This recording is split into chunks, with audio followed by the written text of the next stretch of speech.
Okay, so to give you an example of what the output of a day's testing could look like, we're going to revisit our travel bucket product design sprint.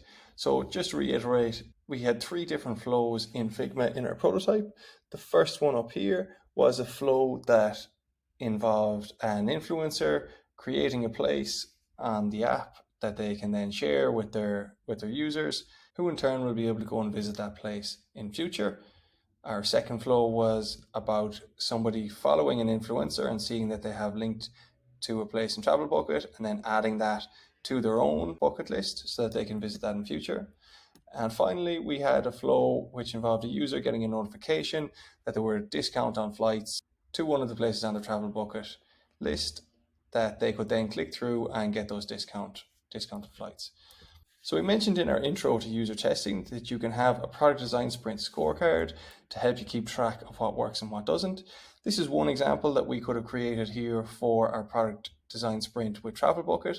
We've got 3 different flows here. We've got the influencer flow, we've got a user flow, and we've got our deals flow.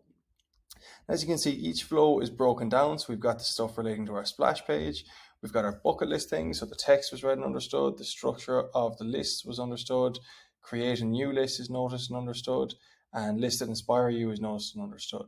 And we've done this for all parts of the flow. So again, if we look down a little bit further here, we've got that the map view, that the icons were noted and understood, the purpose of map was understood, the card was opened, and the card was closed successfully. Those aspects of the map view relate to these 2 screens. So again, we're making sure that users have noticed the card, that they can understand what these different icons are, that they know how to open and close them.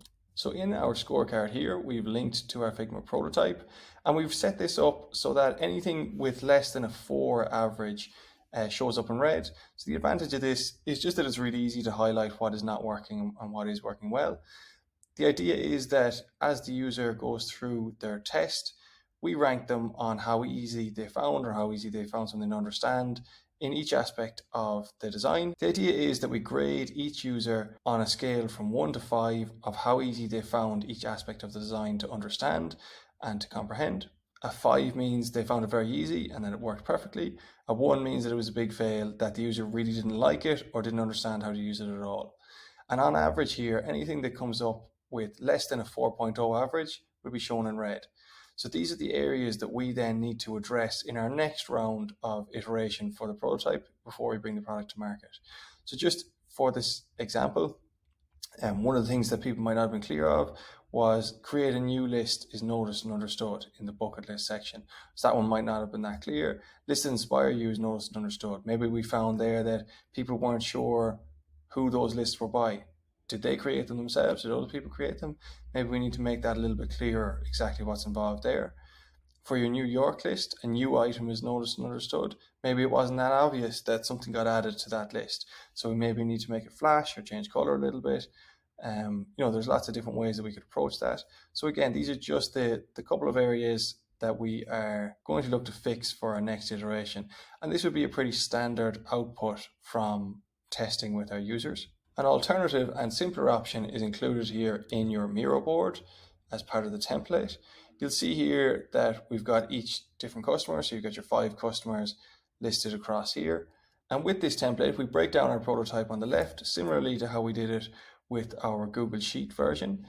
But instead of having strict numbers and strict ratings, we simply have different sticky notes. So we've got a red one for big fails, we've got a yellow one for neutral or ideas or comments, and we've got a green for things that were positive.